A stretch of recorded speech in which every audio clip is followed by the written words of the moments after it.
Hey, what up, everybody? Lately, I've been doing a few talks here and there, giving a little wisdom and so on and so forth. And a couple of people that I know, it was like, Kim, we want you to address something. I said, what you want me to address? They said, we want to address these haters, these envious people, these people out here that practice jealousy. And, for full disclosure, I can admit, that when I was younger, I experienced jealousy. You know, I was 5'10". A lot of my partners were 6'3", 6'4", 6'5". And I thought I could play basketball. But man, when you playing with somebody that's way taller than you and way quicker than you realize real quickly that you can't play.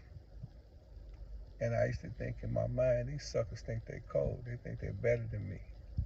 And I developed a hatred towards these guys that I used to play ball with at Northcott. That's a neighborhood place where everybody used to go play basketball.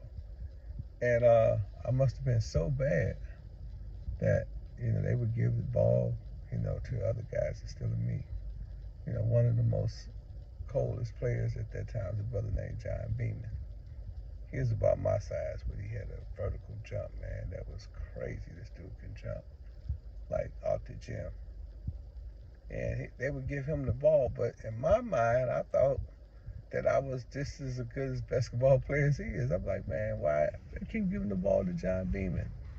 Then I went to Wales, which was a reformatory boys' school, and I had two partners. We all pick on the same team. And they would never pass me the ball. I'm like, man, I know I can play, man. When I'm by myself, I make all my little practice shots. I make all my free throws. I play pretty good basketball, I thought. But when we got to Wales, there was a dude named Gad. We call him Smoke. He's from the east side. And a brother named Doozy. And them dudes, man, they used to get called out of their classrooms just to play with some of the staff in there. That's how good they was. When the staff had their little lunch break, they would call these dudes. And I always felt like, man, why they don't call me? I'm just as cold. And I didn't even know that I was getting a disposition towards these brothers. And it was because of my lack of ability. Because I wasn't actually as good as they was. But in my mind, I thought I was just as good and I can play basketball as proficient as these brothers could. But these dudes was really good. God, man, he could shoot the ball from anywhere on the court, all swish, all net. Doozy, he had a crossover that was comparable to Allen Iverson. He used to break a lot of knees and couldn't nobody stop him. And I would peep their moves and I would try to practice the move. I'd go on the court and I'd try to do what they do to no avail.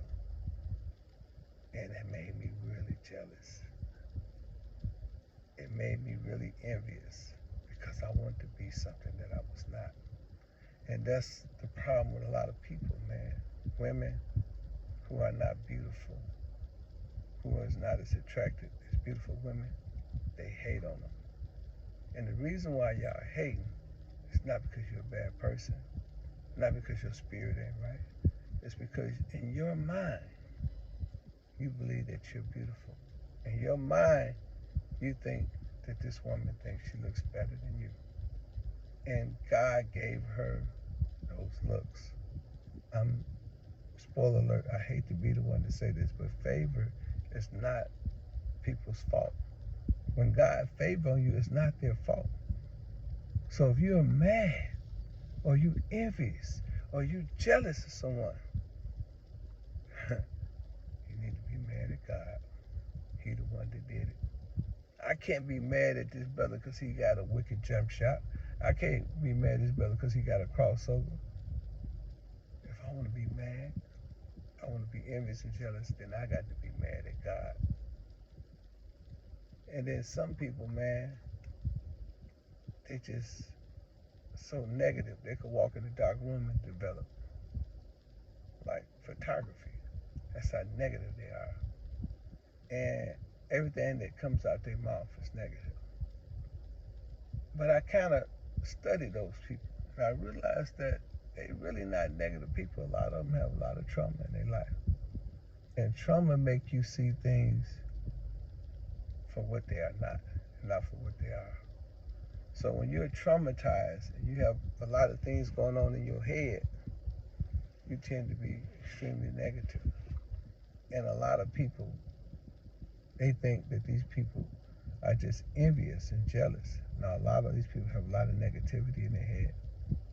And they say negative things like, I don't like him, or he this, or she that, she ain't this, she ain't that, you know. And sometimes jealousy can go a little bit more deeper than that. A lot of guys, and y'all know who y'all are, have really despised me for the women that I had in my life. I'd had some beautiful women. And these guys would go behind my back, and I'd be standing right there, and they'd be eyeball flirting.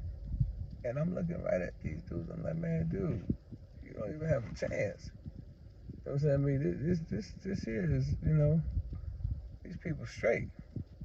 But they still would try because the envy is so bad that even though they know they don't look as good as you, they don't smell as good as you, they don't dress as good as you, they feel the fact that they are trying or the fact that they're disrupting the situation is an indication that they're on your level.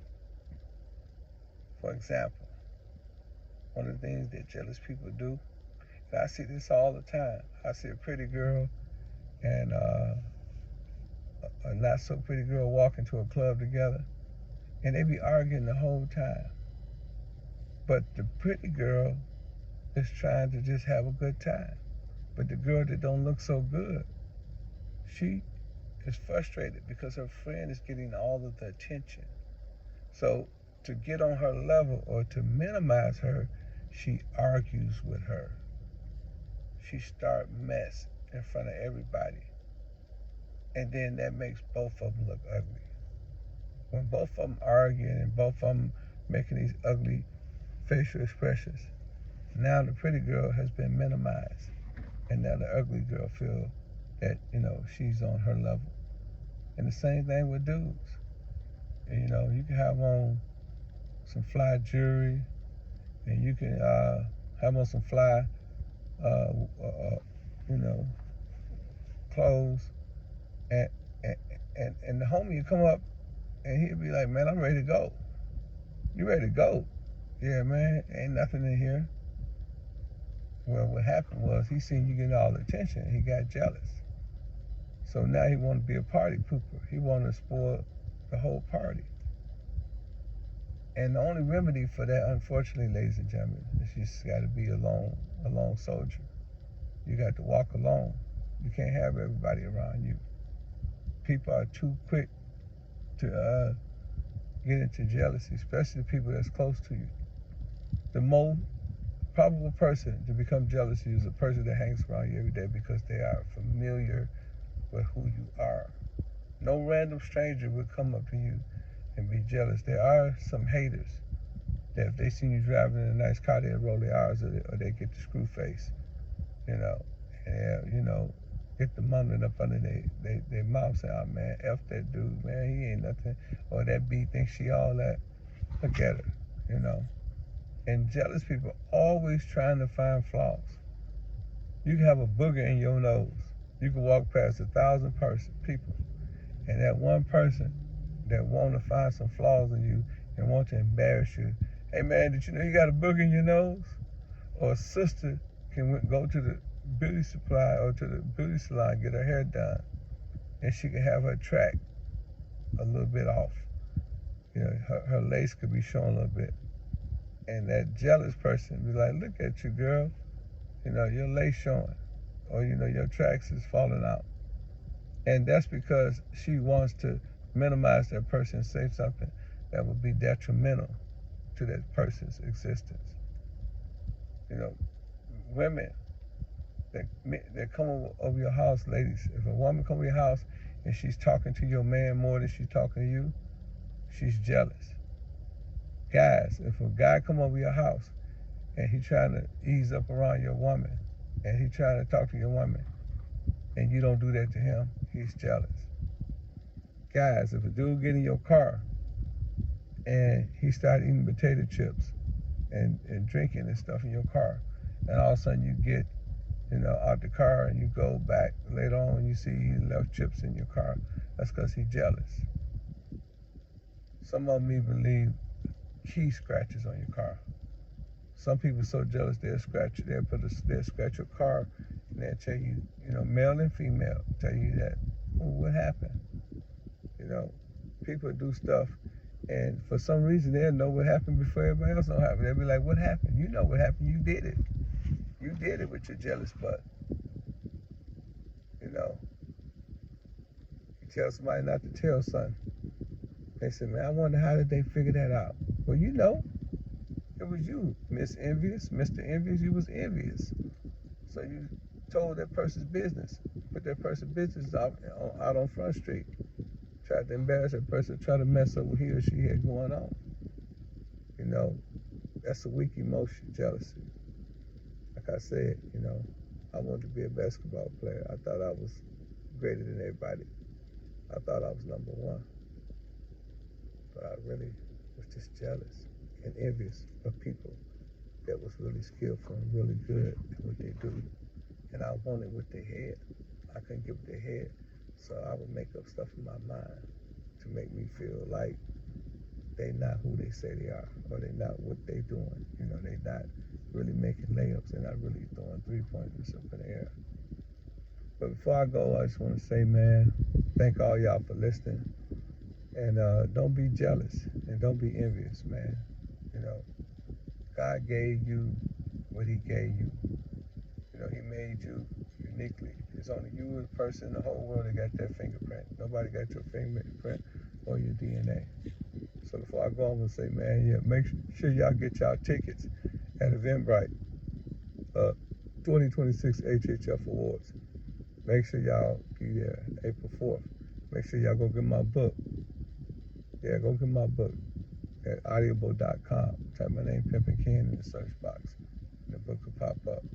And every Monday, we at the Ice Bar, 5456 Fayetteville Road. All of you are welcome to come down there and just kick it with us, man. Have a good time, whether you're an A&R, whether you're an artist or engineer or whatever. Just come see us. Peace. Hey, what up, world? It's going down. That's right. HHF Awards 2026, April 4th at the King of Diamonds. It's going down. Y'all make sure y'all be there. You can get your tickets by hitting the barcode right here. And if you want to get a VIP, hit me up at 404-790-9627. If you want to perform, hit me up with the same number and get your VIP, get your performance on. Hip-hop attorney, you know what's going on, man. There's only one way to do it, man. Real peace shit. Shout out to Snoop Dogg. Snoop Dogg got his HHF jacket, man. They're available at hhfmedia.com. Get your jackets now before they sell out HHF, man. HHF jacket, Snoop Dogg down in the HHF jacket. HHF! HHF!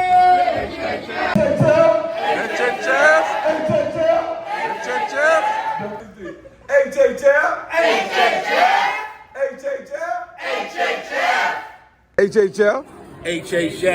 HHF. HHF.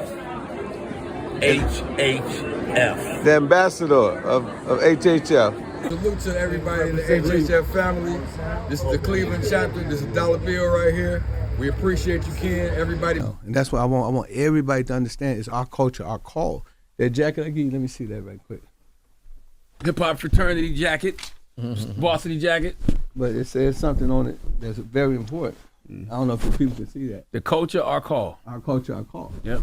So when we think about it, right, now this here is going to be very profound what I'm about to say. And make sure you go get my book, The 48 Laws of Game. That's right, Pimpology, The 48 Laws of Game. You can get it at audible.com. All you got to do is type my name, Pimping. When you